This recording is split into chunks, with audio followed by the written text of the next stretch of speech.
Good morning everyone. आज हम लोग जो है विद्युत अपघटन अभिक्रिया पढ़ने वाले हैं। जैसा कि पिछले क्लास में हम लोग जो है संयोजन अभिक्रिया और वियोजन अभिक्रिया, दो पार्ट था, संयोजन और वियोजन, ये दोनों पढ़ चुके हैं। आप लोग को इसका वीडियो मिल चुका होगा संयोजन और वियोजन का। तो चलिए हम लोग जो पीछे पढ़े हैं उसको थोड़ा सा रिवीजन कर लेते हैं। ठीक है दोस्तों, तो हम लोग रिवीजन कर लेते हैं संयोजन अभिक्रिया और वियोजन अभिक्रिया को। उसके बाद हम लोग पढ़ेंगे विद्युत अपघटन अभिक्रिया। ठीक है, तो हम लोगों ने संयोजन अभिक्रिया में क्या पढ़ा था? जब संयोजन अभिक्रिया में हम लोग क्या पढ़े थे? जब दो या दो से अधिक तत्व या यौगिक, जब दो या दो से अधिक तत्व या यौगिक परस्पर संयोग करके एक नए तत्व या यौगिक का निर्माण करता है, तो इस प्रकार की अभिक्रिया को हम लोग क्या कहते हैं? संयोजन अभिक्रिया कहते हैं। जिसमें हम लोगों ने काफी सारे हिंट पढ़े थे।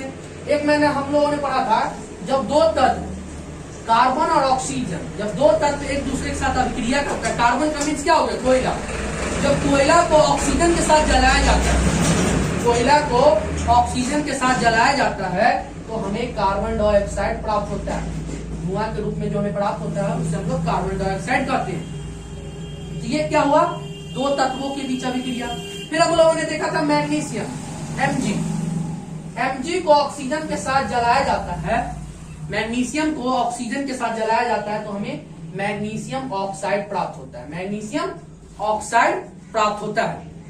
आपके सामने है। तो इस प्रकार की अभिक्रिया को हम लोगों ने संयोजन अभिक्रिया पढ़ा था। हम लोग संयोजन अभिक्रिया में क्या पढ़ा था? जब दो या दो से अधिक तत्व या यौगिक परस्पर संयोग करके एक नए तत्व या यौगिक का निर्माण करता है, तो इस प्रकार की अभिक्रिया को संयोजन अभिक्रिया कहते हैं। जिसमें हम लोग दो तत्वों के बीच अभिक्रिया, एक तत्व और एक यौगिक के बीच अभिक्रिया, उसके बाद हम लोगों ने दो तत्वों के बीच अभिक्रिया, इस प्रकार से हम लोगों ने संयोजन अभिक्रिया को पढ़े थे। तो आप लोग अगर ये क्लास को, संयोजन अभिक्रिया की क्लास को नहीं देखे हैं, तो मैं इसके डिस्क्रिप्शन में लिंक दे दूंगा, आप वहां जाके इस चैप्टर को पढ़ सकते हैं। संयोजन अभिक्रिया के टॉपिक को अच्छे से पढ़ सकते हैं। फिर वियोजन अभिक्रिया हम लोग पढ़े थे नेक्स्ट क्लास में। वियोजन अभिक्रिया किसे कहते हैं? तो वियोजन अभिक्रिया जो संयोजन अभिक्रिया के विपरीत होता है। संयोजन अभिक्रिया में क्या होता है? जब दो तत्व या यौगिक, दो या दो से अधिक तत्व या यौगिक परस्पर संयोग करके एक नए तत्व या यौगिक का निर्माण करता है। लेकिन वियोजन अभिक्रिया में उल्टा है। इसमें बोला जाता है कोई बड़ा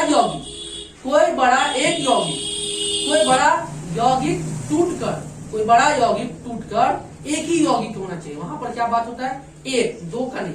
कोई बड़ा एक यौगिक टूटकर दो छोटे नए यौगिक या तत्व का निर्माण करता है, टूटकर दो नए छोटे यौगिक या तत्व का निर्माण करता है। इस प्रकार की अभिक्रिया को हम लोग वियोजन अभिक्रिया कहते हैं।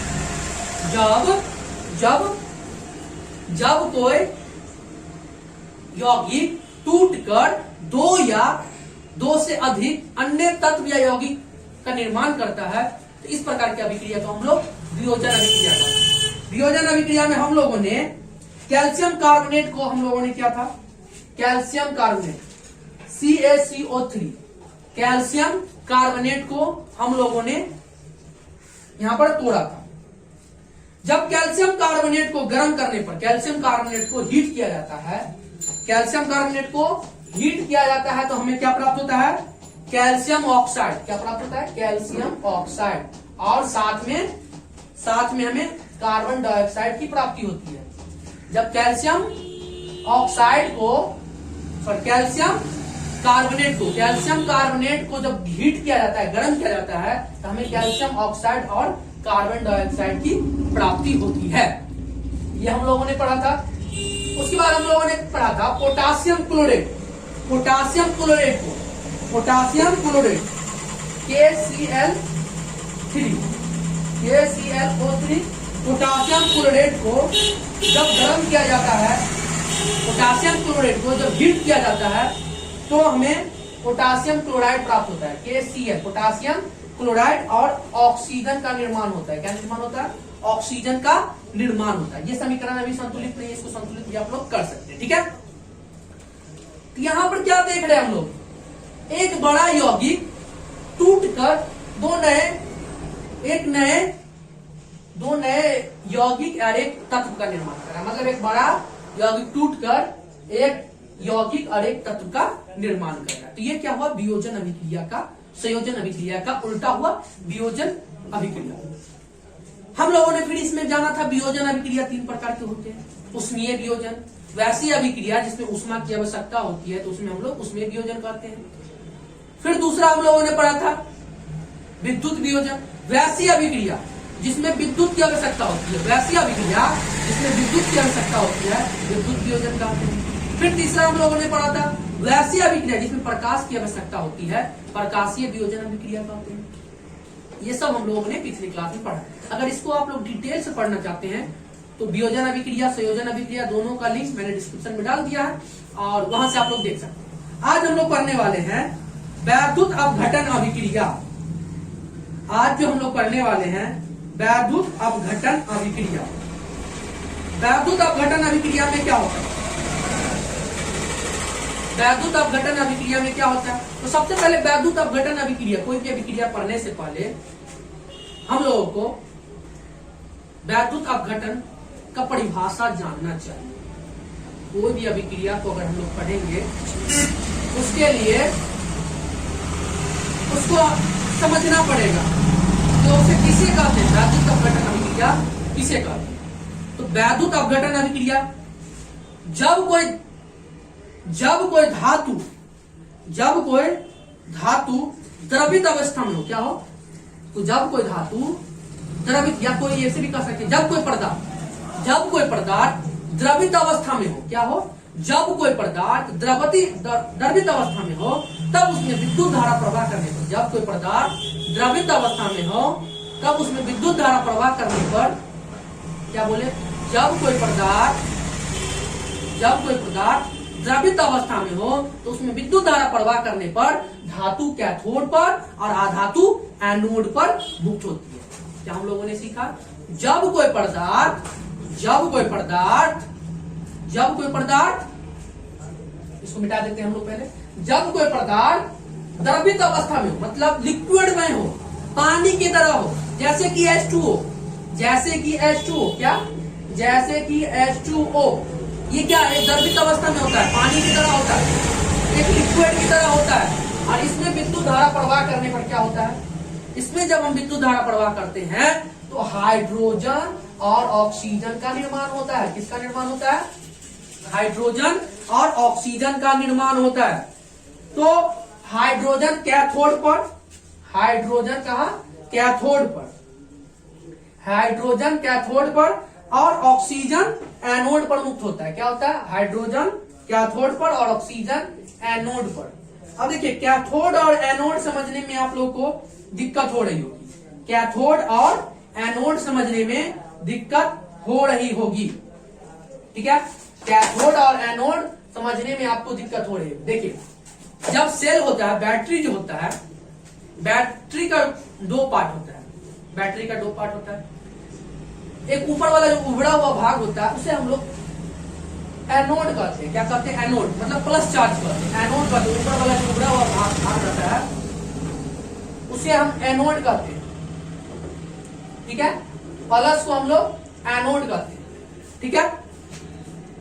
उसके बाद कैथोड का मतलब जो हुआ, जो नीचे वाला प्लेन भाग बैटरी का देखते हैं, एक सेल ले लीजिएगा 5-10 रुपए में, तो उसका प्लेन रहता है, ठीक है। यह अभिक्रिया संतुलित नहीं है, इसलिए इस अभिक्रिया को आप लोग संतुलित कर सकते हैं। तो धातु जो क्या होता है, कैथोड पर और अधातु एनोड पर मुक्त होती है। इसी को हम लोग क्या कहते हैं, विद्युत अपघटन अभिक्रिया। फिर से आप लोग विद्युत अपघटन अभिक्रिया किसे कहते हैं। वैसी अभिक्रिया जिसमें पदार्थ द्रवित अवस्था में हो, वैसी अभिक्रिया जिसमें पदार्थ द्रवित अवस्था में हो और उसमें विद्युत धारा प्रवाह किया जाए, तो धातु कैथोड पर, धातु क्या हुआ, कैथोड पर और धातु कैथोड पर और अधातु एनोड पर मुक्त होती है। क्या होती है, मुक्त होती है। समझ में आ रहा होगा। जैसे कि हम लोग एक उदाहरण ले लेते हैं NaCl। देखिए इस समीकरण को संतुलित करने के लिए आप H के सामने 2 लगा दीजिएगा, तो ये हाइड्रोजन 2 हो गया। ऑक्सीजन यहाँ पर 1 है, ऑक्सीजन 2 है, तो यहाँ पर 2 लगा दीजिए। क्या हो जाएगा आपका समीकरण संतुलित हो गया। ठीक है, ठीक है, यहां पर आप संतुलित हो गया। ठीक है ना। अब हम लोग देखेंगे NaCl। NaCl इसे आप लोग रासायनिक नाम में क्या कह सकते हैं? Sodium chloride. इसे आप लोग सोडियम क्लोराइड के नाम से जानते हैं। जब ये द्रवित अवस्था में होते हैं, जब ये द्रवित अवस्था में होता है, तब इसमें विद्युत धारा प्रवाह किया जाता है। जब ये द्रवित अवस्था में होता है, तब इसमें विद्युत धारा प्रवाह किया जाता है। विद्युत धारा प्रवाह करने पर सोडियम Na मतलब सोडियम कैथोड पर और क्लोरीन एनोड पर मुक्त होता है। Cl क्लोरीन क्या होता है? एनोड पर मुक्त होता है। सोडियम कैथोड पर और क्लोरीन